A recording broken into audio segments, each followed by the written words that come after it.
Seigneur est bon, mais oui, le Seigneur est bon. Je vais lui chanter mon amour.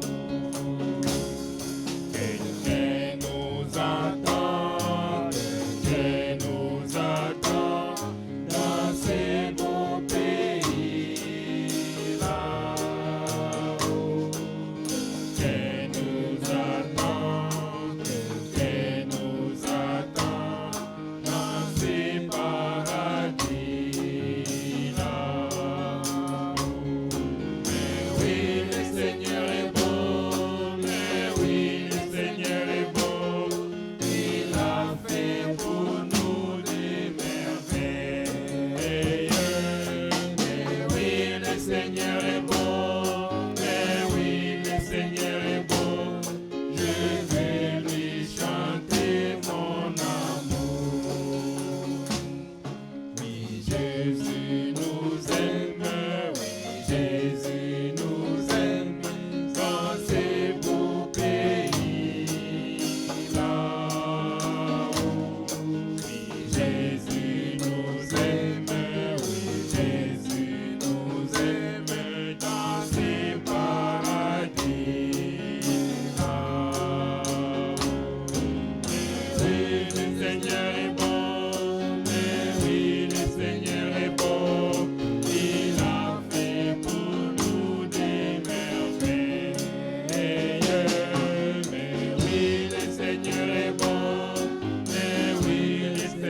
la Mungu wetu lipewe sifa. Que le nom de notre Dieu soit loué. Tunashukuru tena Mungu Nous remercions Dieu mwenye ametuwezesha car il nous a fait réussir, na kutufikisha mahali hapa. car il nous a permis que nous puissions venir ici. Kama haingekuwa yeye, Si ce n'était pas lui, hatungeweza. on ne devait pas réussir. Ndio maana C'est pour cela. tusome ndani ya Zaburi, Nous allons lire dans le livre des psaumes, kitabu cha Yobu. le livre de Job. Kitabu cha Yobu. Tukisimama kitabu cha Yobu sura 12. Yob 20 chapitre 20. On va lire jusqu'à on va commencer chapitre 4, Yob 20 verset 4.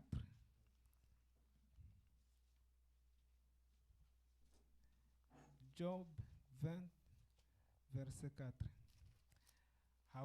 Je vais lire.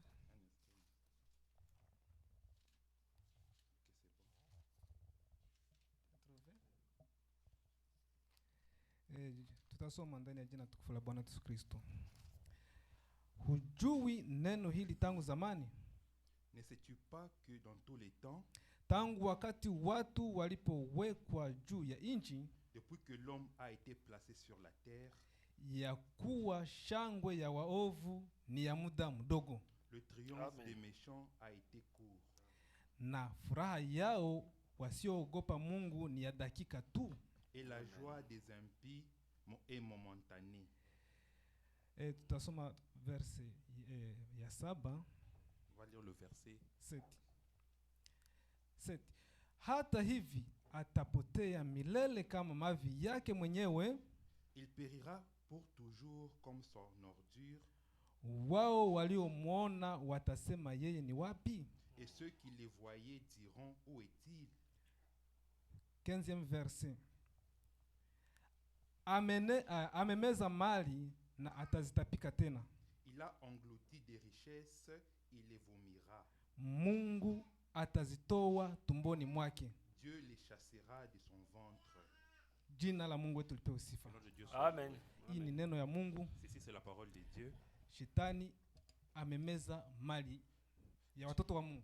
Le diable a englouti la richesse des enfants de Dieu. Amemeza upendo, Il a englouti l'amour. amemeza karama zote. Il a englouti la fraternité. Uko na karama, uko na don Tu as un don ya kuweza kumwimbia Mungu, pour chanter pour Dieu, lakini shetani ameimeza. mais c'est le diable l'a englouti. Shetani amemeza na mariage yako. Le diable a englouti ton propre mariage. Uko na unyumba yako haitembee mzuri. Tu as ta propre maison qui ne marche pas convenablement. Shetani ashaimeza. Le diable l'a englouti. Hauna salama ndani ya maisha yako. Tu n'as pas la paix dans ta propre vie. Unasumbuka. Tu es troublé. Uko na mwili na kutesa. Tu as le corps qui te dérange. Lakini ni shetani amefanya vile Mais vyote. c'est le diable qui fait toutes ces choses-là. Lakini ahadi iko hapa Mais ici, ya kusema ahadi, promesse. Il y a promesse iko ya kusema kama disant que Mungu atatapikisha shetani. Dieu fera vomir le diable Aachilie watoto wa Mungu afin qu'ils puissent laisser les enfants de Dieu, bakuye bamtumikie Mungu. puissent venir l'adorer, Bakiwa na uhuru yote. qu'ils puissent avoir toute liberté. Mungu apewe sifa Que Dieu sana. soit loué. Juu furaha ya waovu Car la joie des méchants, ni ya dakika kidogo, c'est court. lakini furaha ya watoto wa Mungu Mais la joie des enfants de Dieu itaendelea est perpétuelle. na itaendelea milele na Et milele. perpétuelle éternellement. Ni kusema tusifurahie sasa hii furaha ya muda kidogo Nous ne devons pas jouir cette courte joie sawa wengine. comme les autres. Mungu alitutosha kule Dieu nous a enlevés de là. akatuleta muneno Il lake. nous a amenés dans sa parole. Mungu apewe sifa Que sana. Dieu soit loué. Tutaimba nyimbo ya kusema Nous allons chanter une chanson. avant le commencement, Avant le commencement, j'étais à lui. j'étais à lui. Avant le commencement, quand il était Elohim et moi j'étais à lui. Oh, j'étais à lui. Avant le commencement, quand il était Elohim et moi J'étais à lui. et oh, oui, j'étais à lui. J'étais à lui. Oh, j'étais à lui. Et maintenant je suis manifesté. J'étais à lui, j'étais à lui. Oh, j'étais à lui. Et maintenant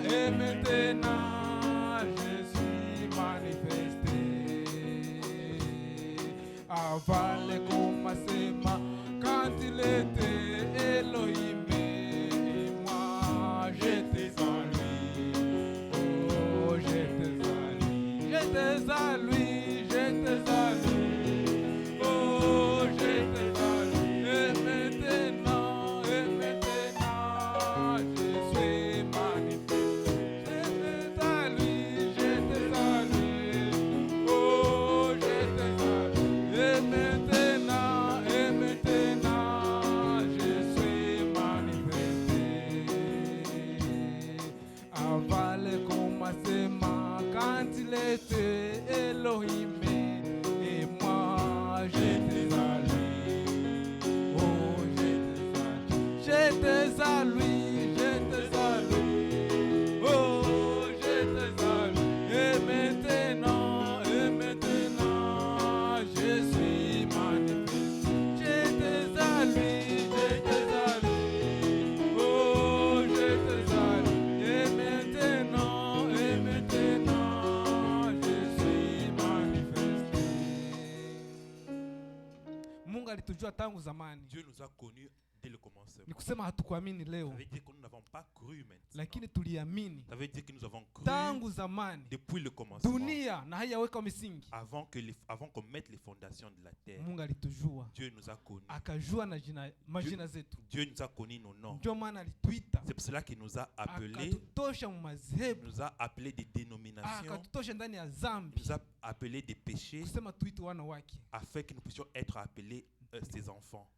Mungu atubariki sana, Que Dieu nous bénisse na richement. tutaweza kuomba Nous Mungu allons prier ensemble. kwa ujumla. Bwana na mfalme Yesu Kristo, wewe ndio Mungu wetu. Asante kwa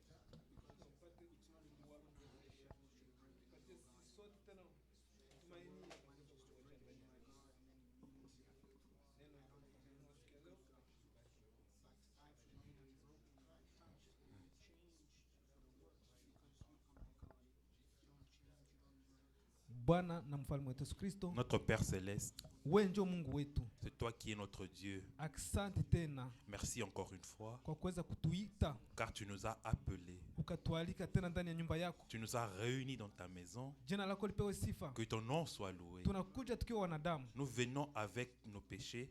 tukiwa wenye zambi, Nous sommes pécheurs.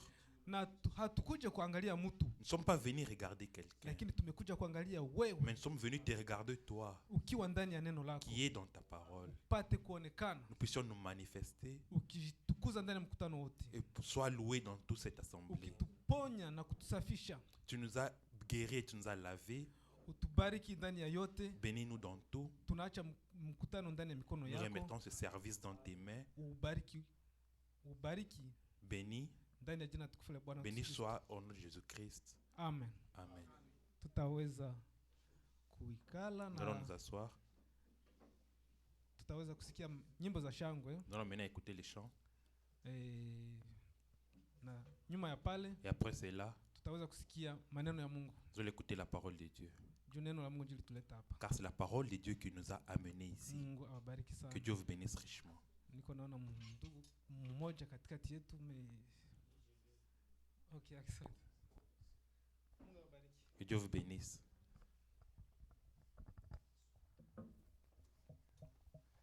Que le Seigneur vous bénisse.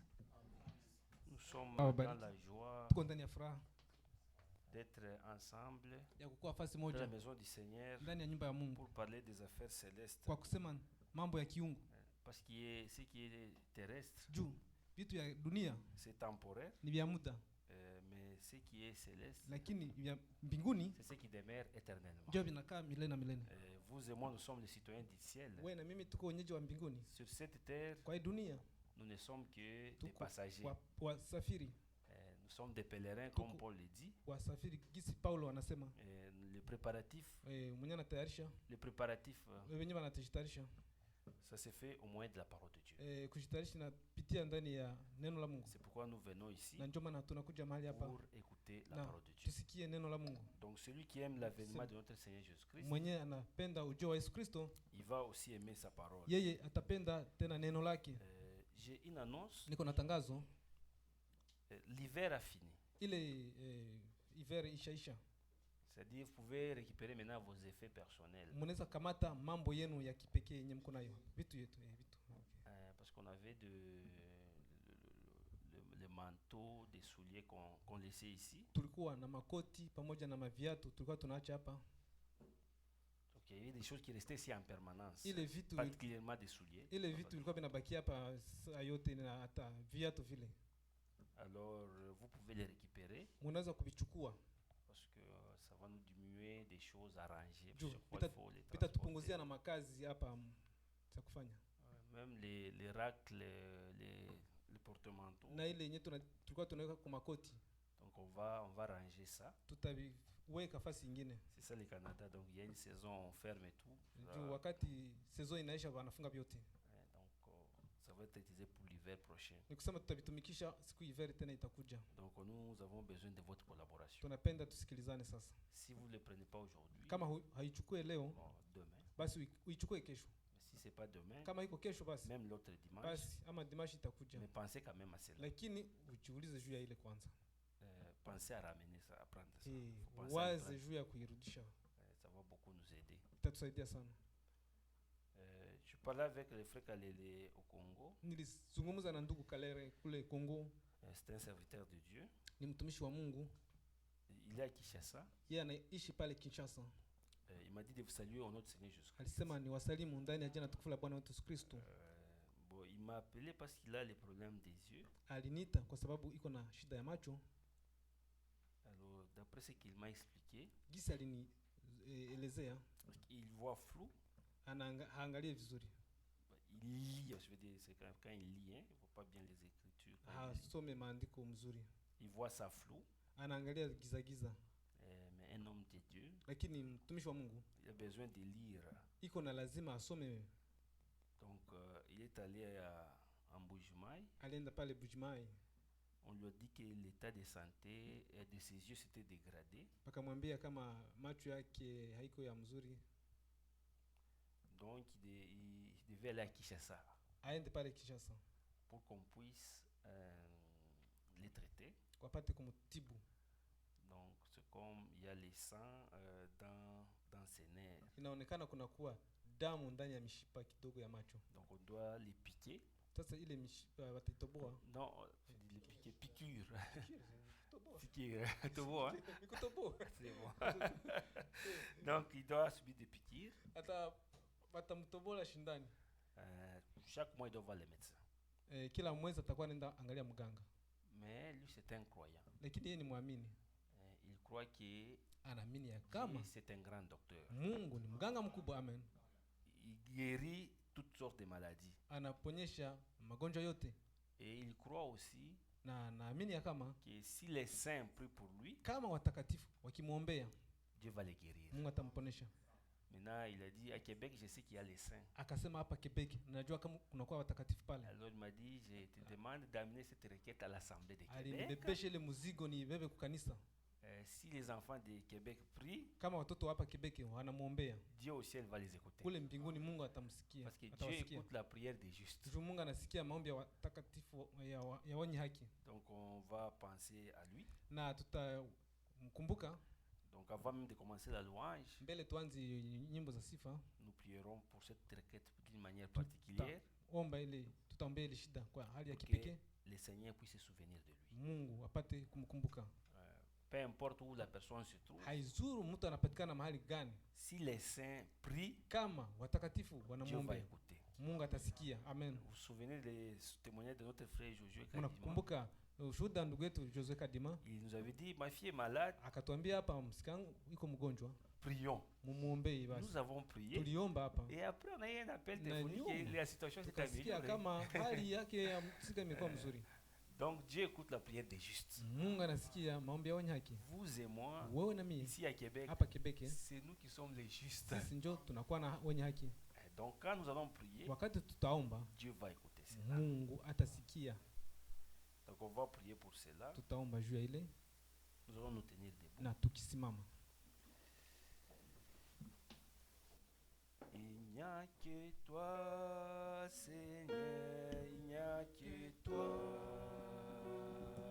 Il n'y a que toi, Seigneur, Il n'y a que toi, il n'y a que toi, il n'y a que toi, Seigneur, il n'y a que toi, il n'y a que toi, il n'y a que toi, Seigneur, il n'y a que toi, il n'y a que toi, il n'y a que toi, Seigneur, il n'y a que toi, il n'y a que toi, il n'y a que toi, Seigneur, il n'y a que toi. oh, vous belle, Vous bénis, oh Yahweh, vous bénis, oh, vous vous bénis, oh Yahweh,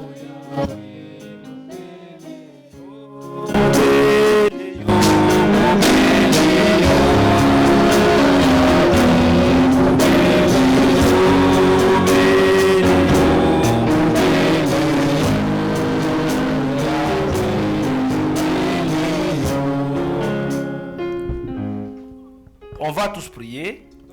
À la fin, frère Jojo Kadima va prier. José Kadima ataomba. Prions. Seigneur notre Dieu, nous croyons, toi tu es le grand médecin, nous croyons, toi tu es le maître des temps et des circonstances. Dieu, le grand guérisseur. Si notre frère Kalele nous a appelé, vu son état de santé des yeux, mais il est un croyant. Il sait que partout les croyants prieront, toi Dieu du ciel, tu vas écouter leurs prières. C'est pourquoi nous te prions, Seigneur, ta main qui n'est pas si courte pour agir, que ta main puisse arriver là où se trouve notre bien-aimé frère Kalele, afin qu'il expérimente la guérison, qu'il puisse témoigner comme la fille de notre frère Jojo qui était malade. Nous avons prié ici en tant que des saints. Nous avons les mains, nous avons levé les mains vers toi. Tu as écouté. Nous croyons que tu ne changes pas. Tu es le même hier, aujourd'hui et éternellement. Nous te prions, Seigneur, de bénir, de les bénir, de leur accorder la santé, de te manifester, Seigneur, pour le corps de ton Seigneur. Au nom de Jésus-Christ, nous avons espéré avec foi. Amen.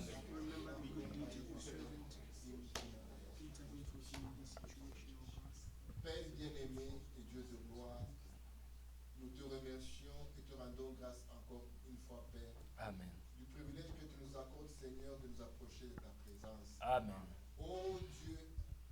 Oh Dieu, comme ton Église, Seigneur, nous venons, oh Dieu Tout-Puissant, avec la requête de notre frère. Amen. Dans ta parole, tu nous dis que quand vous vous unissez pour demander une chose au Père, Amen. vous le verrez s'accomplir.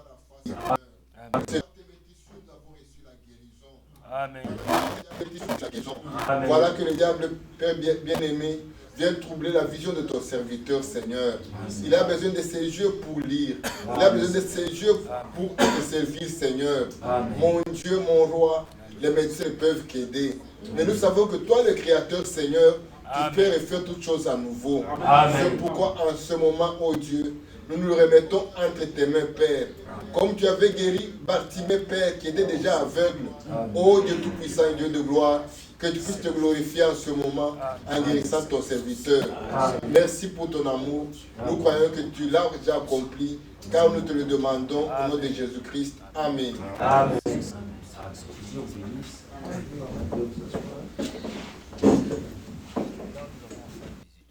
Tuko na mgeni Frère François, vous pouvez vous tenir debout. ndugu François, unaweza kusimama? L'assemblée, on va acclamer pour le Seigneur. Tutapigia Mungu Parce qu'il a fait un très long voyage.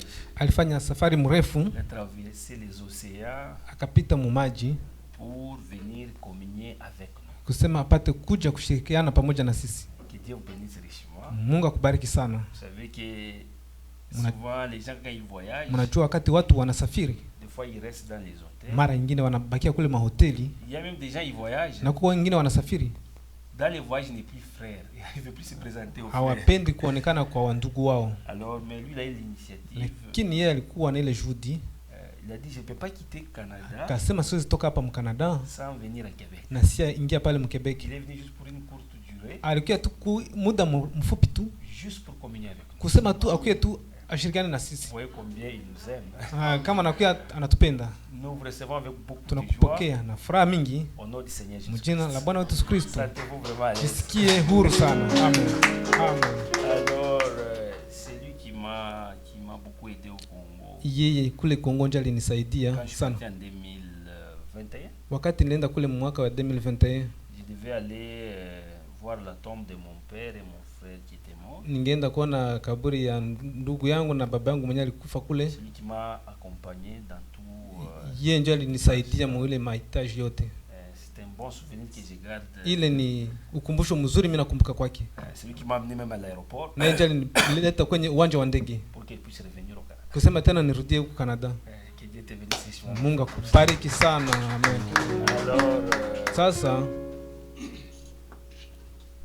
les frères nous ont salué, je pense, ils ont amené des sollicitations, ou bien vous êtes venus en cachette. Notre église m'a chargé de vous transmettre ces vives salutations au nom de Jésus-Christ. Amen. Amen. Que Dieu te bénisse. Parce qu'il y a les gens qui voyagent en cachette. huko watu wanasafiri wanashificha. Les frères vont m'ensorceler, l'avion va tomber. Wandugu wataniloga kule sitabambia. On cherche les frères, on ne les voit plus. Tunatafuta ndugu atumuone. Non, parce que si je les disais, Kama ningewaambia ils vont avoir la jalousie. watakuwa na wivu Et l'avion va tomber. na ndege itaanguka. Non. Hapana. La Bible nous dit Biblia inatuambia que l'amour soit sans hypocrisie. upendo kwa bila unafiki. Vous êtes notre frère. Huko ndugu yetu. La Bible nous dit quand un membre est élevé, Na Biblia inatuambia kama mmoja amenyakuliwa tout le monde est élevé. na kila mmoja wetu amenyakuliwa. Si un frère voyage, Kama ndugu anasafiri nous sommes contents. na sisi tunafurahi. Demain, si on peut voyager, on dirait Na chez lui. kesho kama tutasafiri tutaenda kwake. Moi, je suis venu avant ici. Mimi nikia mbele kwa hapa. Le frère François Paté est venu après. Sasa akose ndugu François anaweza kuja Mais nyuma. il est venu aussi me visiter. Naye alikuja kuniona. Donc, si vous voyagez, Kama unasafiri, informez l'église. ambia kanisa L'église priera aussi pour na kanisa kuombeye.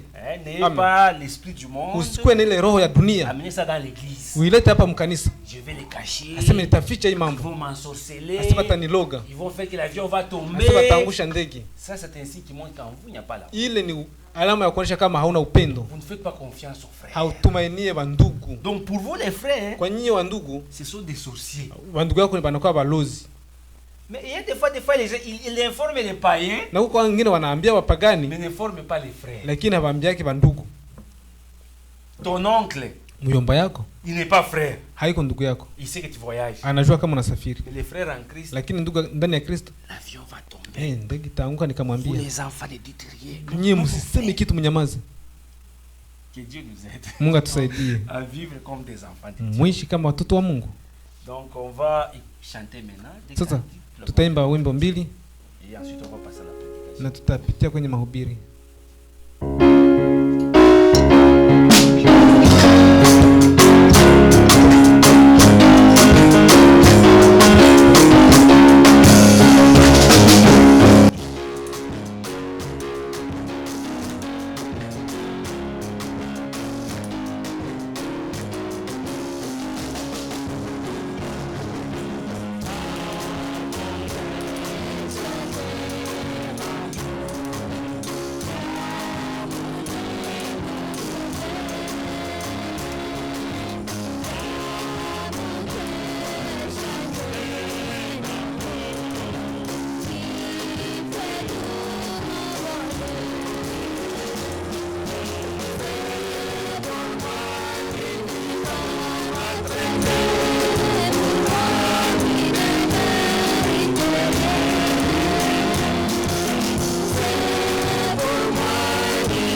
Seigneur notre Dieu, Bwana na Mungu wetu, nous te disons merci tunasema asante pour ta fidélité. kwa uaminifu wako.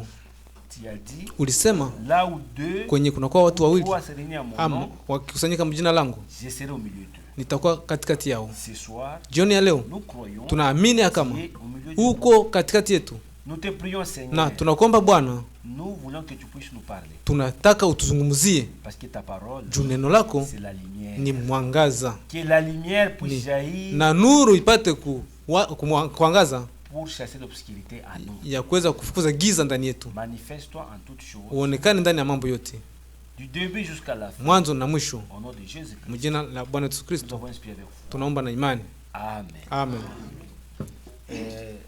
Nous allons parler de 3 ordonnances divines. Tutasema juu ya Ordonnances. maagizo tatu ya kiungu. On va parler des ordonnances divines Tutakamata maagizo ya kiungu parce que on va préparer la Sainte Seine. juu tutatayarisha meza ya Bwana. Avec le Covid, on avait beaucoup de choses ont été arrêtées, Pamoja na corona kulikuwa mambo mengi lisimamishwa, mais on va les faire si c'est la volonté de Dieu. lakini tutaifanya kama ni mapenzi ya Mungu. La table du Seigneur, Meza ya Bwana c'est très important. ni ya lazima sana. Je veux prêcher, mais ça va être un peu entrecoupé Nitahubiri lakini itasimama kidogo, parce que si c'est la volonté de Dieu, juu kama ni mapenzi ya Mungu. il y a les frères des États-Unis qui supposément il va venir si tout va bien. Kuko wandugu wa Marekani, kama vitu vinatembea mzuri watafika hapa. Après, frère Willy de l'Angleterre va venir. Kisha ndugu wa Angleterre wanamwita Willy atakuja Là, c'est garanti. pale, vinatayarishwa. Non, lui, c'est garanti quand même, son billet d'avion déjà acheté, Yeye il va venir. vinatayarishwa na bie yake. Donc, on va couper un peu, entrecouper. Maanake tutasimamisha Et mahubiri puis, on va reprendre kisha tena tutaongeza, tutarudia et on va faire notre table du Seigneur. nyuma pale. Tutasema meza, tutafanya meza ya Bwana Ça va être notre première table du Seigneur na qu'on va avoir itakuwa meza yetu ya mara ya kwanza kukuwa nayo depuis qu'on a déménagé ici. depuis tushahamia hapa. Parce que quand même, on a un local, on a les endroits où on peut faire le lavage des pieds aussi. Juu tuko nafasi kwenye tunapashwa kunawishana na miguu, ndio Donc, c'est ça. Donc, je vais parler sur les 3 ordonnances divines. tuko na tutazungumza juu ya maagizo tatu ya kiungu.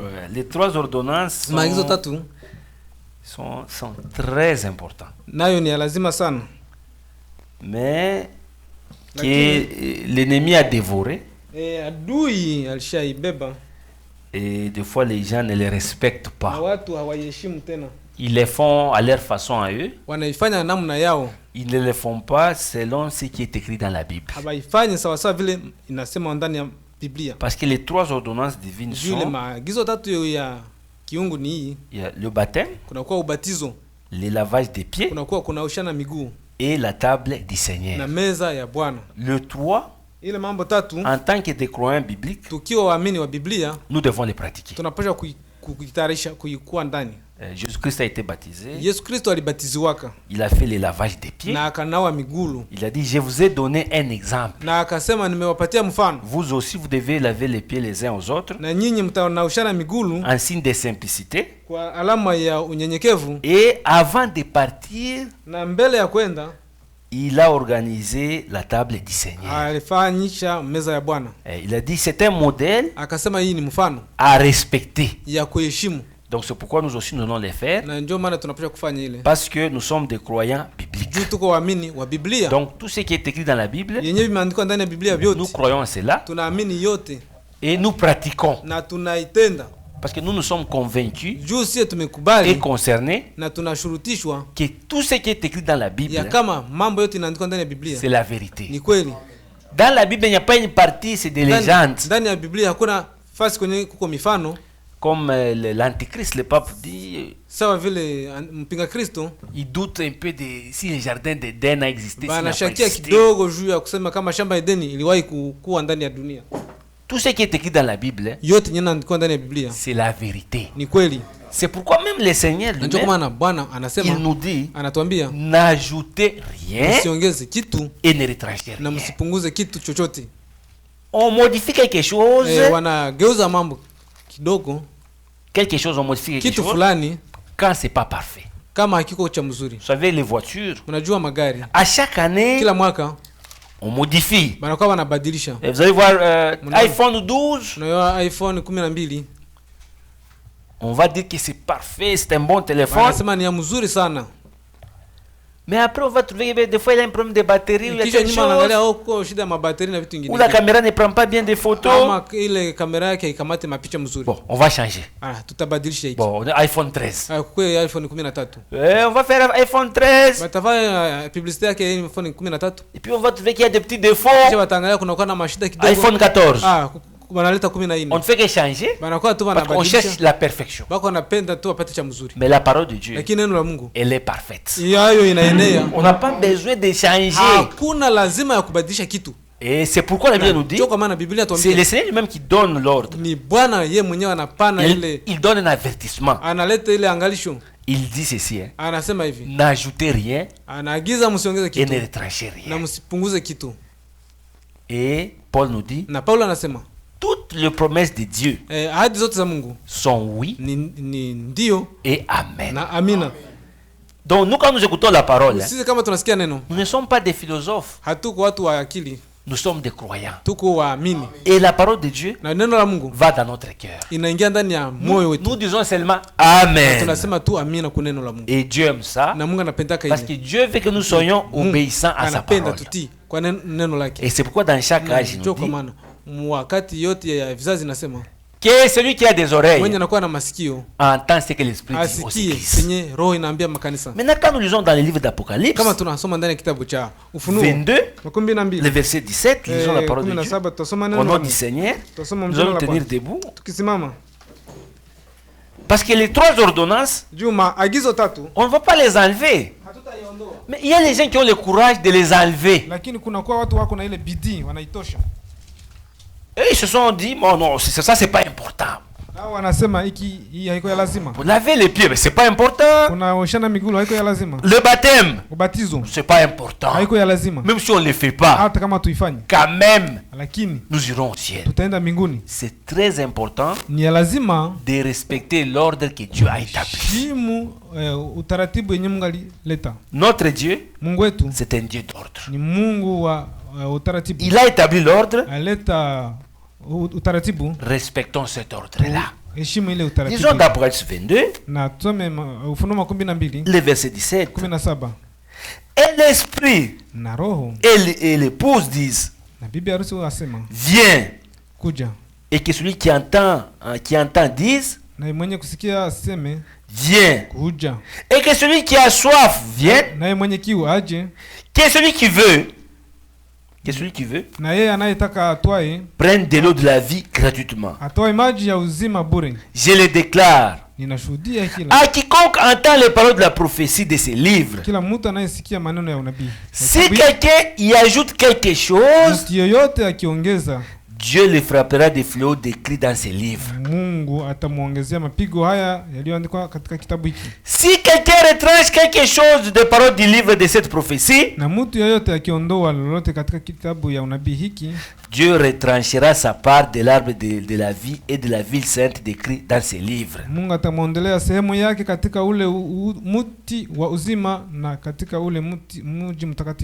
Celui qui attend ces choses dit, oui, je viens bientôt. Amen. Viens Seigneur Jésus. Que la grâce du Seigneur Jésus soit avec vous. Amen. Pouvez vous asseoir? Vous voyez que ici, le Seigneur dit, n'enlevez rien, n'ajoutez rien. Laissez les choses telles qu'elles sont. Les baptêmes, laissez-les tels qu'elles sont. Les lavages des pieds, laissez-les tels qu'elles sont. La Sainte Seine, Meza ya Bwana laissez-le tel qu'elle est. muiache gisi iko. Mais vous savez ce qui est arrivé? Mnajua kitu kilifika, Mais les gens commencent à réfléchir. watu wakaanza kufikiria La Sainte Seine, meza ya Bwana boire dans la même coupe. kukunywa mkikombe kimoja. Il y a des gens qui ont les Covid, Kuna kwa watu wanakuwa na macovid les na tuberculoses. vifua vikuu, On va tomber malade. tutagonjwa. Quand nous faisons la Sainte Seine, Wakati tunafanya meza ya Bwana, les démons ne sont pas invités. mapepo Non, ils ne sont pas invités. alikwi. C'est le Seigneur qui est là-bas. qui Bwana agit. mwenyiko pale, Un démon ne viendra pas pepo haitakuja pour que nous tombions malades. kusema tugonjwe hapa. Maintenant, quand les gens commencent à réfléchir, Sasa watu walianza kufikiria, c'est comme ça. ndio vile Ah, ils ont dit, on va faire la Sainte Seine akasema tutafanya meza ya Bwana, avec notre formule à nous, tutafanya namna yetu pour que nous ne puissions pas tomber juu malades. tusigonjwe. Et pourtant, lui, le Seigneur nous a dit, Juu Bwana alikuwa amesema quand vous faites la Sainte Seine, wakati tunafanya meza ya Bwana ça vous fortifie. itatuletea nguvu. Il n'a pas dit quand vous allez faire la Sainte Seine, Kusema wakati mtafanya meza ya Bwana vous allez tomber malade. asema mtagonjwa. Lui, il a promis Yeye akaahidi que ça va vous fortifier. itawaletea nguvu. C'est ça le commandement de Dieu. Ile ndio amri ya Mungu. Donc, nous écoutons Sisi tunasikia le commandement de Dieu amri ya Mungu et nous disons Amen. na tunasema amina. Donc, nous disons que si on fait la Sainte Seine, Kama tunafanya meza ya Bwana cette journée-là, ile siku je n'aurai pas le Covid, sitakuwa na ugonjwa, mais ça va me faire bien dans la foi. lakini itanipatia afya nzuri ndani ya Et c'est ce imani. que Paul dit Ndio aussi. Paulo anatuambia, Il donne, il parle, il rend témoignage. Disons dans 1 Corinthiens 12. anashuhudia ushuhuda pale ndani ya Wakorinto wa kwanza. Disons, regardez comment Paul dit. Angalia gisi Paulo anasema. Il parle de la Sainte Seine. C'est Anasema 1 juu ya meza ya Corinthiens Bwana. 11 ou 12. Regardez. 11, ouais. Ah. 1 Corinthiens 11, Wakorinto wa kwanza 11 le verset 23. na 13. L'apôtre Paul nous dit ceci. Mtume Paulo anatuambia hivi. J'ai reçu du Seigneur ce que je vous ai enseigné. Kwa sababu nilipokea kwa Bwana niliyowatolea ninyi. 1 Corinthiens 11, verset 23. Donc ce que Paul a fait, Chenye Paulo alifanya, il n'a respecté que l'ordre de notre Seigneur. aliheshimu utaratibu wa Mungu. Il a dit, quand j'ai reçu du Seigneur ce que je vous ai enseigné. Anasema kwa sababu nilipokea kwa Bwana niliyowatolea ninyi, C'est que le Seigneur Jésus, ya kwamba Bwana wetu Yesu Kristo dans la nuit, il fut livré, usiku ule alipotolewa, prit du pain, alitoa mkate, et après avoir rendu grâce, akashukuru, le rompit akauvunja et dit, na alisema, ceci est mon corps twaeni, qui est rompu pour vous. kuleni, huu ni mwili wangu Faites ceci uliovunjika kwa ajili yenu, en mémoire de moi. fanyeni hivi kwa kunikumbuka mimi.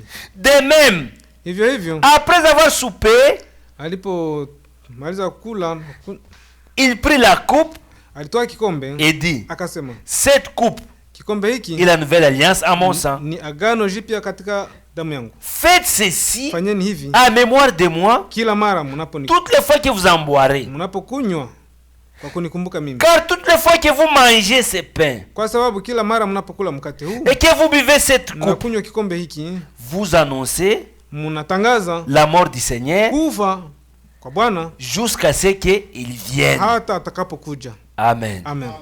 Et c'est le Seigneur Jésus-Christ qui dit, Ni Bwana wetu Yesu Kristo anasema, faites ceci mfanye hivi en mémoire de kwa moi. kunikumbuka mimi. Mais maintenant il dit, Sasa anasema, il continue le verset 12, de 23, excusez-moi, 27, excusez-moi.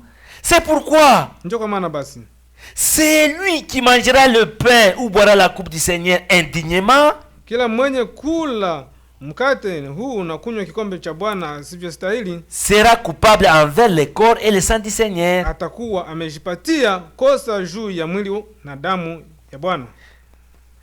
Le verset 28. 18. Que chacun donc se prouve soi-même, Lakini kila mtu ajihukumu mwenyewe, et qu'ainsi il mange du pain na kisha apate kula mkate et boive de la coupe. na kunywa kikombe.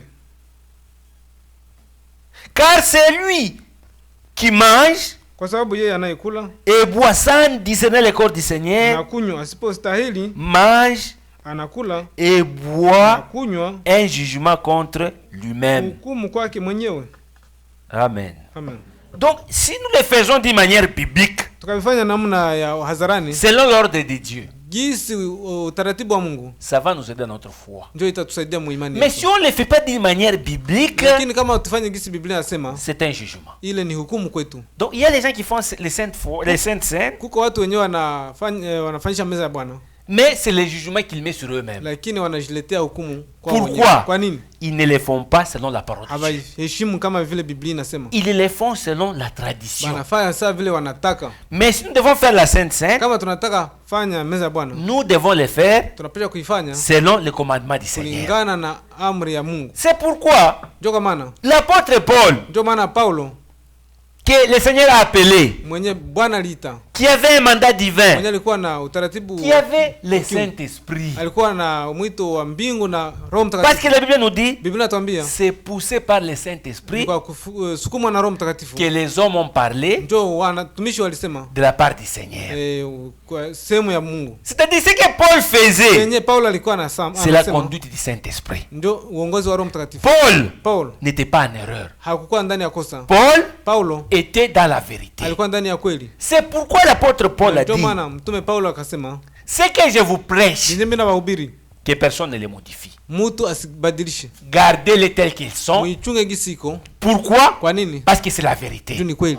Et Paul nous dit maintenant, Na Paulo anatuambia, ce que j'ai fait comme pratique, yenye nilikuwa nikitenda, répétez-les aussi. na nyinyi mvitende vile. De la même manière. Mnamna ile. Donc quand nous lisons ça, je voulais un peu lire les avertissements que Paul nous donne. On va continuer. Tutasoma maagizo ya Paulo yenye anatuambia. Parce que les ordonnances divines, Juu maagizo ya Mungu. beaucoup de gens les négligent. Watu wabingo wanazarau. Ou ils le font à leur manière à eux. Ama wanafanya gisi wanataka. Ou des fois ils disent, ah mais c'est Paul qui a mal compris. Ama wanasema wewe Paulo alielewaka mbaya. Mais quand vous lisez dans la Bible, Lakini ukasoma ndani ya Biblia, les apôtres, wa mitume, la manière qu'ils ont fait la Sainte Seine, namna vile walifanya meza ya Bwana, la manière que Paul l'a fait, namna vile Paulo alifanya, et les autres frères, wengine wa ndugu, il n'y a jamais de contradiction. hawaya pingana. Tous Wote les ont fait de la même manière. walifanya tu namna moja. Les baptêmes, Ubatizo il n'y a jamais de contradiction. hakuna kupingana ndani. Tous Wote ont baptisé de la même manière walibatizwa namna moja au nom du Seigneur Jésus-Christ. jina la Bwana Yesu Kristo. Jamais que Hakuna mtu celui-ci a baptisé au nom du Père, du Fils et du mmoja Saint-Esprit. kabatizwa mjina la Baba, Mwana, Roho Mtakatifu. L'autre a baptisé au nom de Jésus-Christ. Mwingine wao mjina la Yesu Kristo. Tous les Wa mitume apôtres wote et ceux qui les ont suivis après, na wenyewe waliwafuata nyuma, tous wote ont baptisé walibatizwa de la même manière. namna moja. Tous Wote ont fait la table du Seigneur tunafanya meza ya Bwana de la même manière. namna moja. Et aujourd'hui, Na leo le message que nous croyons, ujumbe yenyewe tunaamini, c'est un message de restauration. ujumbe ya kurudishwa, C'est un message qui nous ramène à la foi biblique, ku imani ya Biblia, aux pratiques Pas- du commencement. kufanya mambo ya mwanzo. C'est pourquoi, Kwa maana mes frères et sœurs, ndugu na dada, agissons mutende comme la première église. sawa vile kanisa la kwanza. Et c'est pourquoi Luc Ndio maintenant kwa nous maana dit, Luka anatuambia hivi, pourquoi nous devons faire comme la première église. tunapaswa kufanya sawa vile kanisa la kwanza. Il dit ceci. Anasema hivi, Lisons dans Luc. tusome ndani ya kitabu ya Luka, Il dit parce que ceux Anasema. qui ont été au kwa commencement, sababu yenye ilikuwa ndani ya mwanzo ce sont des vrais témoins. ni washuhuda wa kweli, Ce sont des témoins oculaires washuhuda wa kweli, et ils ont vu nao waliangalia comment Jésus a fait la Sainte namna Seine vile Yesu alifanya meza ya Bwana, et ils ont vu na wakaangalia comment on a fait le lavage des namna pieds. vile wanaoshana miguu, Et eux, nao vile ils ont vu le premier baptême dans la première église. Ils l'ont wakaangalia pratiqué. ubatizo wa kwanza ndani ya kanisa, Ce sont des témoins oculaires. na wao ni washuhuda. Un témoin oculaire, Mshuhuda wa macho, il est crédible. yeye anaaminia. Pourquoi? Parce Kwa nini? qu'il a vu. Jua aliangalia. Il y a les gens qui reportent Huko watu wenyewe wanabeba témoins oculaires. ule mshuhuda wa macho Oculaire arisikia na yeye. anamuiga jua alisikia kwa yeye. Il n'est pas fidèle Yeye haiko mwaminifu. parce que Kwa nini? il n'a pas vu. Yeye hakuangalia. Il a entendu. Yeye alisikia tu. Celui qui a vu, Mwenye aliangalia, il est fidèle. yeye ni mwaminifu. Pourquoi? Kwa nini? Parce qu'il a vu de ses propres yeux. Yeye angalia na macho yake. Donc les apôtres Na wa mitume ont vu de leurs propres wao yeux. wanaangalia na macho yao, Ce sont eux, na hao ce sont nos modèles. ndio mfano wetu. C'est pourquoi même le message, Kwa maana ujumbe c'est pour nous ramener à la foi turudisha apostolique. imani ya kimitume. Lisons maintenant comment Luc nous dit. Some gisi Luka anatuambia. Luc 1er, Luka moja le verset 1er, moja moja. il dit ceci. Anasema hivi. plusieurs ayant entrepris de composer un récit des événements qui se sont accomplis parmi nous. Kwa sababu watu wengi wametia mikono yao kutengeneza habari za maneno yaliyo timizwa katikati yetu. Suivant ce que nous ont transmis, ceux qui ont été des témoins oculaires dès le commencement. Kama walivyotuletea wale waliokuwa tangu mwanzo wa shuhuda watumishi wa lile neno. Amen. Amen. C'est-à-dire la première table du Seigneur dans le Nouveau Testament, où meza ya Bwana mwagano jipya, il y avait les témoins. kulikuwa washuhuda. Et ils étaient là au commencement. Nao walikuwa pale kumwanzo. Ils ont vu. Na waliangalia. Ils ont même participé. Na wakaingia ndani. C'est-à-dire ils ont pris la coupe ensemble avec le Seigneur. Kamata kikombe pamoja na Bwana. Ils ont mangé le pain ensemble. Na wakakula mkate pamoja. Eux, nao ce sont des gens crédibles. Ni wa shuhuda c'est-à-dire ce sont eux que nous devons faire confiance. Wao ndio tunapaswa kutumainia. Le verset 2. Suivant ce que nous ont transmis, ceux qui ont été témoins oculaires dès le commencement, et ils sont devenus des ministres de la parole. Kama walivyotuletea wale waliokuwa tangu mwanzo wa shuhuda wa watumishi wa lile neno, niliona vema vile kwa sababu. Attends, je continue. Il m'a aussi semblé bon, niliona vema, après avoir fait des recherches exactes sur toutes ces choses depuis leur origine, kwa sababu nilifuata habari za kweli ya yote tangu mwanzo, de l'exposer par écrit une manière suivie excellente Théophile, kwa kuandikia kwa taratibu Théophile, afin que tu reconnaisses Théophile mwenye heshima upate kumjua la certitude des enseignements que tu as reçus. Hakika ya maneno yale uliyofundishwa. Amen. Amen. C'est-à-dire que ce que nous pratiquons, nous devons ramener ça à la Bible. Ce que nous faisons, ceux qui ont été témoins, est-ce qu'ils l'ont fait de la même manière que nous le faisons? Parce que Paul n'a pas été témoin oculaire quand Jésus-Christ faisait la Sainte Seine. Paul était païen en ce temps. Il ne connaissait pas Dieu. Il tuait les enfants de Dieu.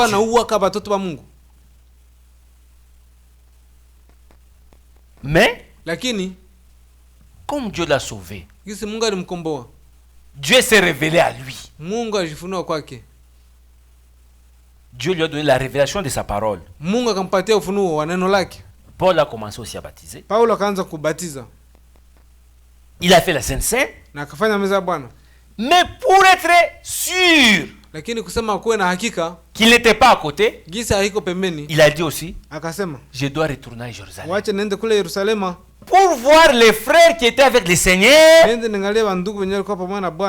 si ce que j'ai fait est correct. Donc Paul a fait un voyage spécialement pour demander à Jacques, pour demander à Jean, aux autres frères, demander à Pierre, ceux qui étaient là avec le Seigneur. J'ai fait la Sainte Seine. Je fais le lavage des pieds. Je baptise. Est-ce que c'est comme ça que le Seigneur l'a fait aussi? Et les frères lui ont dit, exactement, tu n'es pas dans l'erreur, tu es dans la vérité. Et c'est pourquoi Paul est venu pour nous exhorter à dire ceci. Lisons ça dans 1 Corinthiens. Il nous dit ceci. C'est dans Philippiens. Dans Philippiens, Paul nous dit maintenant ceci.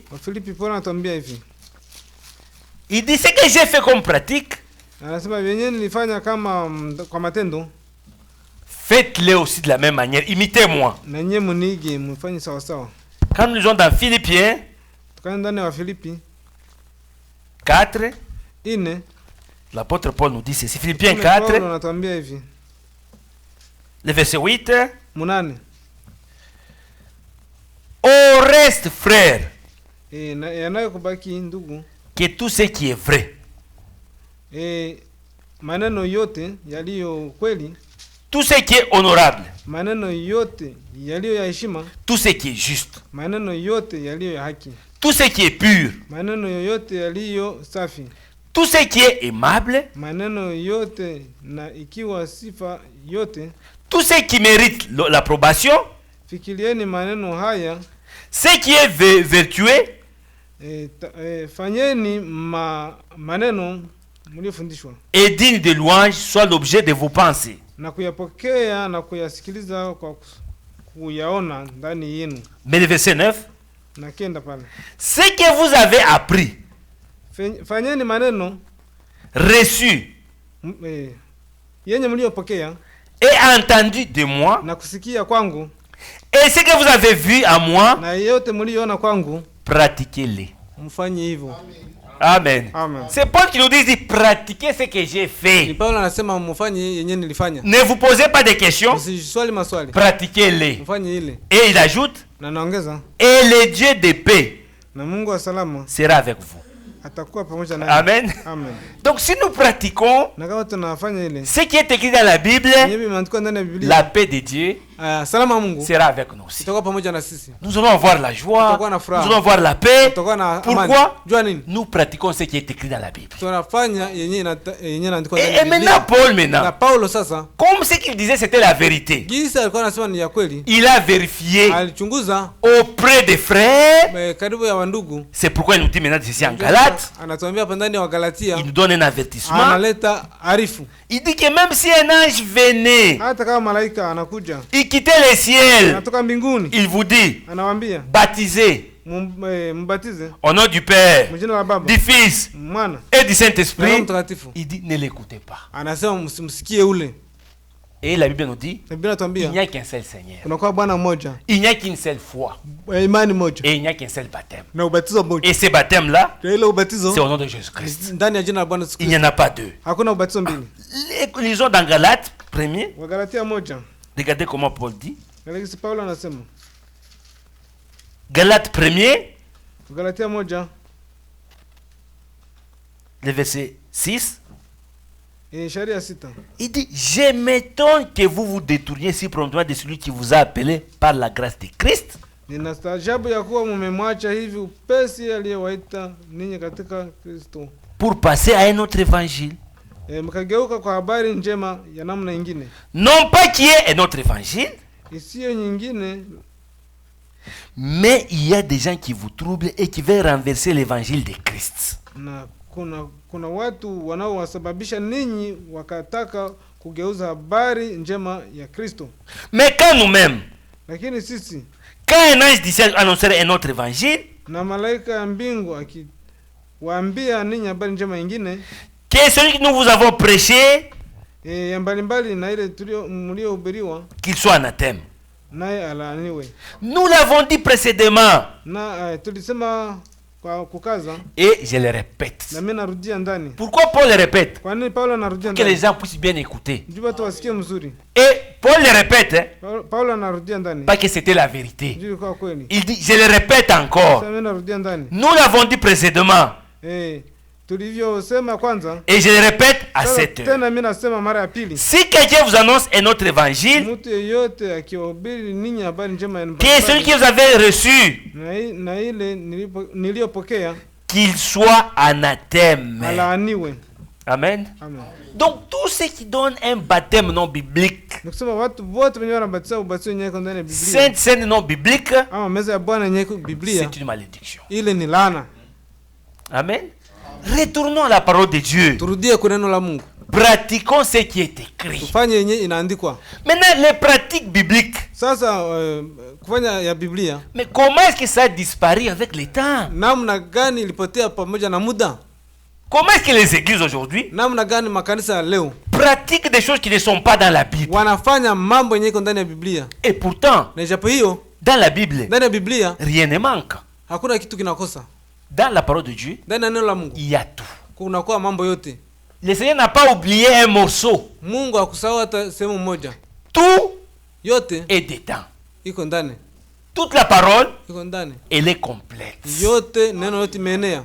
Elle est complète pour Na nous aider, neno imeenea juu ya kutusaidia, pour nous préparer kututayarisha pour aller dans l'enlèvement. tupate kwenda ndani ya unyakuo. Rien ne manque. Hakuna kitu kinakosa. Aujourd'hui, Leo on va pas être des chrétiens. hawezi kuwa Mkristo. On va lire un peu le Coran. Na sasa tutasoma tena na Qur'ani On kidogo. va lire les livres des bouddhistes. Tutasoma kitabu ya Buddhiste. Non. Hapana. Notre livre, Kitabu yetu elle est complète. inaenea sana. Elle est parfaite. On n'a pas besoin d'autres autres livres. Hawakutupatia kitabu kingine. Nous ne lisons qu'un seul livre Tunasoma tu kitabu kimoja. qu'on appelle le livre de vérité. Ndio tunaita kitabu cha kweli. C'est la parole de Dieu. Neno la Mungu. Parce que la Bible nous dit Juu inatuambia que toute parole dont puisse être reconnue pour mensonge, neno la mwanadamu leo tulikuwa la uongo. c'est la parole de Dieu Neno la Mungu peke yake pour vérité. ikuwe kweli. Donc il n'y a pas de vérité. Kusema hakuna kweli Il mbili. n'y a qu'une seule vérité. Kwa kweli mmoja C'est la parole de Dieu. ambayo neno la Mungu. Et c'est ce que nous vous prêchons. Na ile ndio tunahubiri. Et c'est ce que nous croyons. Na ile ndio tunaamini. Mais maintenant, il y avait, dans la parole de Dieu, il y avait tout. Ndani ya neno la Mungu kulikuwa yote. La première église, Kanisa ya kwanza elle n'a manqué de rien. haikukosa kitu. Elle avait la parole, Kulikuwa neno, elle avait le Saint-Esprit. kulikuwa Roho Mtakatifu. Il y avait des pratiques bibliques. Na kunakuwa matendo ya Biblia. La première église Kanisa ya kwanza avait un bon fondement. balikuwa na msingi ya mzuri. Parce que le fondement est très important. Juu msingi na lazima sana. Quand vous construisez une maison, Wakati unajenga nyumba, quand il n'y a pas un bon fondement, kama kuna msingi ya mzuri, cette maison peut être beau, ile nyumba inaweza kuwa mzuri, mais elle finira par tomber. lakini itamalizika kwa kuanguka. Pourquoi? Kwa nini? La fondation, Msingi elle est très importante. ni ya lazima sana. Et la première église Na kanisa ya kwanza avait un bon fondement. ilikuwa na msingi ya mzuri. Et quand on construit une maison, Na wakati unajenga nyumba, quand on met la fondation wakati wanatia msingi avec des pailles pamoja na ou on met des cartons, au wanatia makarton, ça va tomber. itaanguka. Une bonne fondation, Msingi ya mzuri c'est sur les roches. inajengwa juu ya mwamba. Et la Bible nous dit, Na Biblia inatuambia nous sommes édifiés tumejengwa sur le fondement des apôtres juu ya msingi wa mitume et des prophètes. na manabii. Jésus-Christ lui-même, Yesu Kristo yeye il est mwenyewe la pierre angulaire. yeye ndio jiwe kubwa la pembeni. Donc cette église-là Ni kusema ile kanisa avait un bon fondement. ilikuwa na msingi ya mzuri. C'est pourquoi même Paul Ndio maana lui-même nous dit, Paulo yeye peke anasema j'ai posé les fondements niliweka msingi comme un sage architecte. gisi mjengaji Il y avait un fondement. wa akili, kulikuwa msingi. Et lisons un peu dans Galates. Vous allez voir qu'est-ce Na- qui est arrivé pour que ces fondements qui étaient là, ou ces pratiques qui Tuone étaient là, gisi ile msingi ilikuwa pale, comment les églises namna vile makanisa ont dévié de ces fondements-là. baliacha ile msingi pale. Et pourtant, Japo hiyo l'ordre des baptisés, utaratibu wa kubatiza, la Sainte Seine, meza ya Bwana, le lavage des pieds, kunaoshana miguu, c'est le Seigneur lui-même qui a parlé de sa propre bouche. ni Bwana yeye mwenyewe alisema kwa kinywa chake. Lisons ça. Na tusome ile. C'est pourquoi un chrétien, celui qui s'appelle Na chrétien, ndio maana mwenyewe anajiita Mkristo doit respecter ses ordonnances. anapaswa kuheshimu ile utaratibu wa kiungu. Lisons dans Marc. Ndani ya kitabu ya Marko, Ça, c'est Jésus-Christ qui ile parle. ni Yesu mwenyewe anasema, Il donne l'ordre analeta utaratibu aux apôtres kwa mitume dans ce qui concerne les pratiques, ce qu'ils devaient faire. binyo anapaswa kufanya. Dans Marc 16, 15. 16 15. Puis il leur dit, Kisha akawaambia, allez par tout le monde nendeni katika ulimwengu wote et prêchez la bonne nouvelle à toute la création. mkahubiri habari njema kwa kila kiumbe chote. Celui qui croira Yule anayeamini et qui sera na baptisé kuokolewa sera sauvé. ataokolewa, Mais celui qui ne croira pas lakini asiyeamini sera condamné. atahukumiwa. Donc le Seigneur dit aux apôtres, Bwana anaambia wa mtume, allez dans le monde entier, mwende mdunia yote mzima, prêchez. mhubiri. Celui qui croira Anayeamini et qui sera baptisé na kubatizwa sera sauvé. ataokolewa. Donc le baptême ici, Sema ubatizo hapa c'est le Seigneur lui-même qui donne l'ordre. ni Mungu yeye pekee analeta ile Il utaratibu. dit, prêchez la parole. Anasema hubiri neno, Mais celui qui croira, lakini anayeamini il doit être baptisé. anapaswa abatiziwe kwanza. Mais il y a des gens Lakini kuna kwa watu qui prêchent, unahubiri ils n'ont jamais été baptisés. haya batiziwaka. Donc il y a des gens comme ça, Kuko watu wa vile il est un pasteur, yeye ni mchungaji, il est naye populaire. anajulikana na Quand vous watu. allez sur internet, Sasa unamwona mu internet il y a beaucoup de gens qui le suivent. kuna kwa watu wengi wanamfuata, Mais lui-même lakini yeye n'a mwenyewe jamais été baptisé. haya batiziwaka. Tu ne peux pas être un homme de Dieu Siwezi kuwa mtumishi wa Mungu sans que toi-même tu sois baptisé. na ijapokuwa mkono wangu haya Ce batiziwa. que nous prêchons, Sasa tunahubiri hapa, nous devons vivre cela. tunapaswa kuishi ile. Donc le baptême, Batizo c'est accepter de mourir avec ni Jésus-Christ. kukubali kukufa pamoja na Yesu Kristo. Accepter de mourir Kukubali kukufa et de ressusciter avec na lui. kufufuka pamoja naye. C'est que tu reconnais l'œuvre de Golgotha. Unatambua kazi ya Golgotha. Tu dis, hein, Unasema réellement, kwa kweli Jésus est mort pour moi. Yesu alikufa juu yangu. J'accepte cela. Ninakubali ile. C'est comme ça que, Ndio vile avant de baptiser quelqu'un, mbele ya kubatiza mtu nous lui posons la question. tunamswali kwanza. Parce qu'un vrai baptême, Juu ubatizo ya kweli ce n'est pas forcer quelqu'un. haiko kukaza mtu. Un véritable baptême, Ubatizo wa kweli la personne doit accepter lui-même. mtu anapaswa kukubali yeye mwenyewe. Comme quand Jean baptisait, Sawa vile Yohana Mbatizaji alikuwa il ne anabatiza. forçait personne. Hakukaza mtu. Il prêchait Alikuwa anahubiri tu. et les gens venaient à Na son watu baptême wanakuja kubatizwa. et on les baptisait. Na walikuwa wanabatiza. Pierre, Pierre, dans la première église, kanisa ya kwanza il a respecté l'ordre de mission. aliheshimu kazi Le walimpatia. Seigneur a dit, Bwana akasema, allez prêcher la parole. "Twende mhubiri neno." Celui qui croira Atakayeamini et qui sera baptisé na ataokolewa. sera sauvé. C'est Ataokolewa. pourquoi Pierre, Ndio maana à Petro la Pentecôte, Pentecost il a apporté une bonne prédication. akaleta mhubiri ya mzuri. Il appelle l'évangile de la croix. Akaleta injili ya Et msalaba. les gens ont posé la Na question. watu wakaanza kuuliza, Frère Pierre, ndugu Pierre, nous avons beaucoup aimé la prédication. tulishapenda hii mahubiri sana. Que devons-nous faire? Sasa tufanye nini? Pierre n'a pas dit donner l'argent. Petro akusema mlete pesa. Pierre n'a pas dit venez seulement à l'église, Hakusema mkio kwanza kwa kanisa. entrez dans la chorale. Mwingine ndani ya kwaya. Mais Pierre Petro a respecté l'ordre du Seigneur. aliheshimu utaratibu wa Il a Mungu. dit, Akasema le Seigneur nous a dit, après avoir prêché, akisha hubiri celui qui croira, mwenye atakayeamini baptisez-les. na Alors Pierre a dit à 3000 personnes, regardez ce qui s'est passé à la Pentecôte, disons dans Acte 2, ndani ya kitabu ya Matendo ya Mitume la 2 première église, kanisa ya kwanza ils ont respecté l'ordre. wakaheshimu utaratibu. Acte 2. Matendo ya Mitume 2. Vous me poserez la question.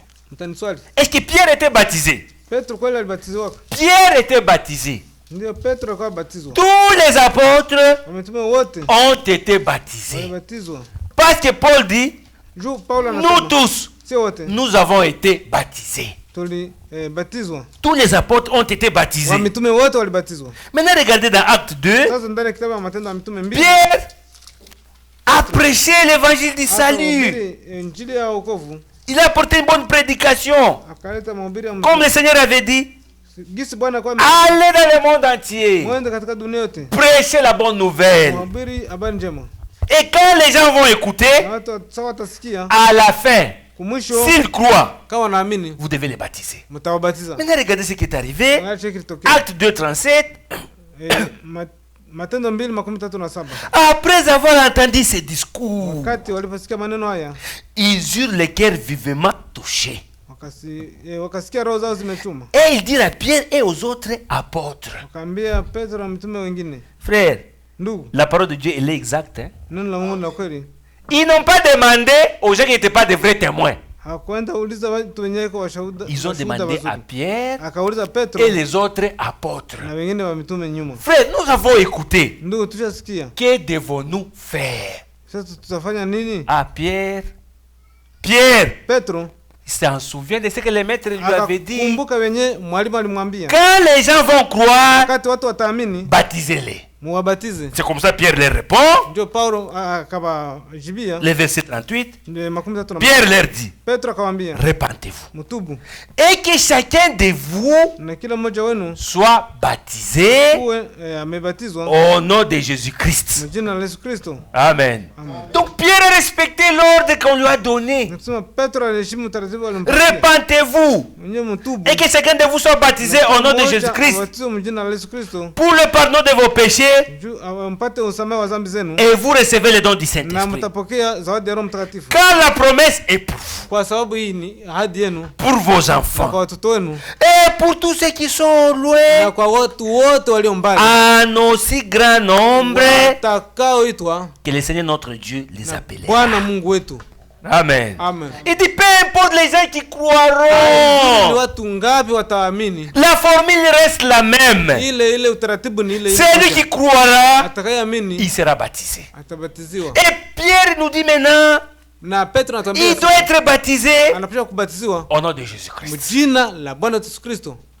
Amen. Tous Wote ont été baptisés au nom de Jésus-Christ. wakabatizwa mjina la Yesu Kristo. Pierre, Petro a respecté l'ordre. akaheshimu utaratibu ile Ce que le maître lui a dit, yenye mwalimu alimwambia, c'est ce que Pierre a na pratiqué. njoo yenye Petro alifanya. Maintenant, vous allez poser la Sasa question, mtani swali, mais le maître a dit aussi, lakini mwalimu alikuwa amesema eti, Matthieu 28, Mathayo 18, il a donné l'ordre de mission. akawapatia tena ingine kazi. Matthieu 28, Mathayo 18 il dit ceci, anasema hivi, c'est le Seigneur qui leur donne l'ordre.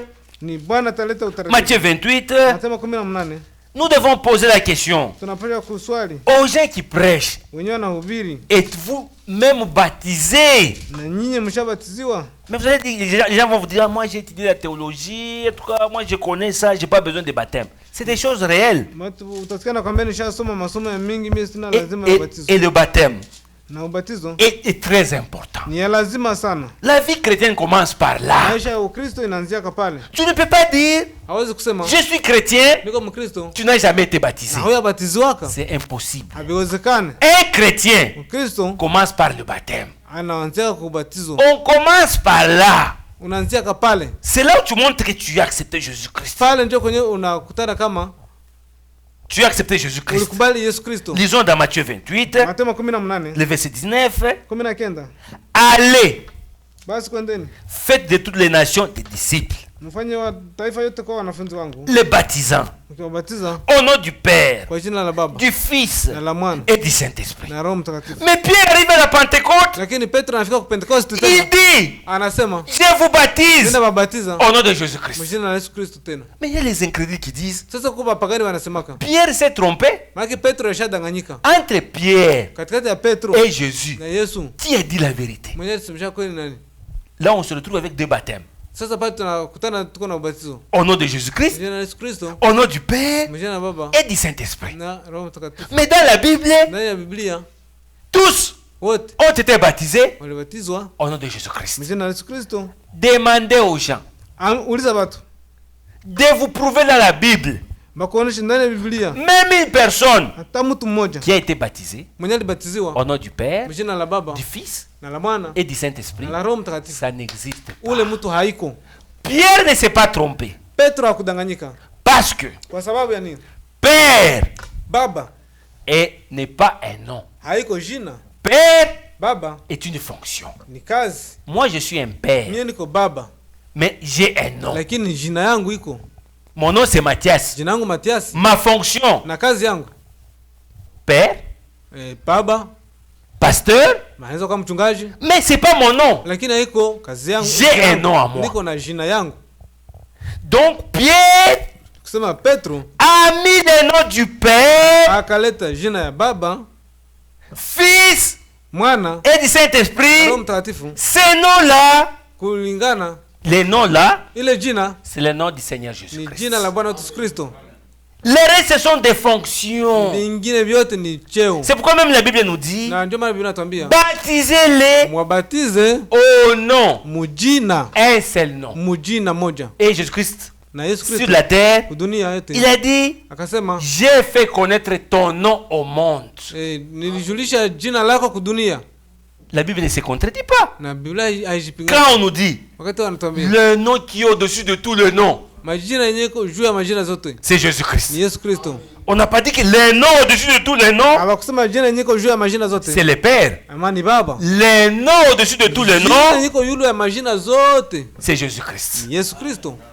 Amen. C'est pourquoi nous-mêmes, Na ndio maana sisi wenyewe nous ne sommes pas des pères, hatuko bababa, nous sommes des chrétiens. tuko wa Kristo. Pourquoi? Kwa nini? Nous portons le nom Beba ile jina qui est le nom ambayo ni jina de Jésus-Christ, ya Yesu Kristo, qui est notre sauveur. ambayo ni mwokozi wetu. C'est Jésus-Christ qui est notre sauveur. Yesu Kristo ndio mwokozi wetu. Maintenant, regardez, Sasa angalia, pour que les gens arrivent au véritable baptême, kusema watu wafikie kubatizwa mzuri, ils doivent écouter l'évangile. wanapaswa wasikie kwanza injili, L'évangile de la croix. injili ya msalaba. Amen. Regardez Pierre. Angalia Petro, Il a prêché la Akahubiri. croix de Jésus-Christ. msalaba wa Yesu Kristo, Il a exposé na akaonesha comment que Christ, namna vile il Kristo est venu, alikuja il est mort akakufa selon le plan de Dieu. kulingana na mpango wa Mungu. Donc aujourd'hui Sema aussi, leo vile Il faut que l'évangile de la croix inaomba ile injili ya msalaba puisse être prêché ipate kuhubiriwa, pour que les gens kusema watu puissent savoir pourquoi Jésus-Christ est venu. kujua kwa nini Yesu Kristo alikuja. Parce qu'il y a les gens, Kuna kwa watu on leur dit à la radio, wenyewe wanaambia kwa radio, Jésus est venu, Yesu alikuja, il s'est marié, akafanya na mariage. Jésus est venu, Yesu alikuja, juste se promener. kutembea tembea tu. Jésus Yesu est venu alikuja pour sauver l'humanité. ujua aokoe watu. Parce que la Bible nous dit, Biblia inatuambia car Dieu a tant aimé le monde entier, wakati Mungu alipenda ulimwengu wote mzima, il a donné son Fils unique, akaleta mwana wake wa pekee, afin que quiconque croit en lui yule atakayeamini ndani ne yake périsse point, asipotee, mais qu'il ait la vie lakini éternelle. apate uzima wa milele. Donc Jésus-Christ est venu, Kusema Yesu Kristo il alikuja, est venu mourir alikuja akufe pour nous sauver. jua tukomboe, Mais maintenant pour croire lakini jua kuamini en cette œuvre de Golgotha, ile kazi ya Golgotha il faut l'évangile de la croix. inaomba injili ya Golgotha. Quand c'est prêché, Wakati nahubiriwa tu vas avoir la foi kuwa na ile imani dans ce qui a été accompli à Golgotha. yenyewe ilitimilika pale Golgotha, Là, tu vas demander ton baptême. na pale ndio utauliza ubatizo Tu vas yako. dire, Utaanza Je kusema ne suis qu'un pécheur. mimi tu niko mwenye dhambi Et Jésus-Christ, na Yesu Kristo il est mon sauveur. yeye ni mwokozi wangu. J'accepte Ninakubali qu'il est mort pour moi. jinsi alikufa juu yangu. Si tu l'acceptes, Kama unamkubali, c'est comme ça on te na baptise. ndio vile wanakubatiza. C'est pourquoi Sasa avant même de plonger quelqu'un dans l'eau, mbele ya kuingiza mtu ndani ya maji, nous lui posons la question, tunamuulizaka acceptez-vous Jésus-Christ comme étant votre sauveur personnel? Yesu Kristo sawa vile mwokozi wako na mwokozi wako. S'il dit Amen, Kama anasema amina, nous le baptisons. tunambatiza. S'il dit non, Kama anasema on ne pana, le baptise pas. tunamwacha vile. Là, on va forcer. Sasa pale tutakaza, On va aller à l'encontre des Écritures. kisha tuende mbali na maandiko. On ne force personne. Habakazake mtu, Il faut que la personne écoute Inaomba lui-même. ule mtu yeye peke asikie Qu'il ait la foi jinsi akuwe na imani dans l'œuvre de Golgotha, ndani ya kazi ya Golgotha, alors kisha on le baptise. unambatiza. On ne va pas baptiser quelqu'un Hawezi kubatiza sans mtu écouter la parole. na haya sikia neno. Oh, j'ai rêvé. O nililota, Bon, en tout cas, j'ai des difficultés dans ma vie. niko na magumu ndani ya maisha yangu, Bon, baptisez-moi. munibatize. Non. Hapana, Si on te baptise, kama wanakubatiza ça va être un faux baptême. itakuwa ubatizo wa mubaya. Il faut que ce soit un vrai baptême. Itakuwa ubatizo wa mzuri. C'est pourquoi Jean a prêché, Ndio maana Yohana kahubiri, produisez les fruits dignes de la repentance. muzae matunda ya kitubio. Et quand tu commences mal, Na sasa unaanza mbaya, tu avances aussi mal. unatembea mbaya tena. Il faut Inaomba que ce soit un vrai baptême. ikuwe ubatizo ya mzuri. Tu peux tromper les hommes, Unaweza kudanganya watu, mais tu ne peux pas tromper Dieu. mais hawezi kudanganya Mungu. Dieu sonde les cœurs et les reins. Mungu anaangalia mafikiri ya mtu. C'est doit venir de ton cœur. Yenye itatoka ndani yako. Tu dois dire, Utapasha je kusema l'accepte. ninakubali, Je me répands. na mimi nakubali, Je me répands. mimi natubu, Et Dieu au ciel, na Mungu il mbinguni va te pardonner. atakusamehe. C'est pourquoi Na ndicho kwa il y a maana des religions. kuna kwa kama dini Pour eux, kwao la croix ne dit rien. msalaba haiseme kitu kwao. Pour eux, Kwao le baptême, ubatizo ça ne dit haiseme rien. kitu kwao. Ce sont des rassemblements. Ile tu inakuwa tu ndio mikutano, Oh, les francs-maçons framaso et d'autres mouvements de religion, na ingine sawa ya madini, ils se mettent ensemble wanashoka fasi moja et ils se consolent. na wanajifariji. Ils ont leurs livres à eux Wako na kitabu pale chao pale pembeni, qu'ils lisent. yenyewe wanasoma, Ils ont leur na tradition. wako na ile matafsiri yao, Ils lavent les mains. wananawa mikono, Ils font de longues prières. wanafanya maombi ya mrefu sana, Mais l'ordre de Dieu, lakini utaratibu wa Mungu ils ont mis ça de côté. wanaiweka pembeni. Si vous faites ça, Kama unafanya ile, vous n'arriverez jamais au salut.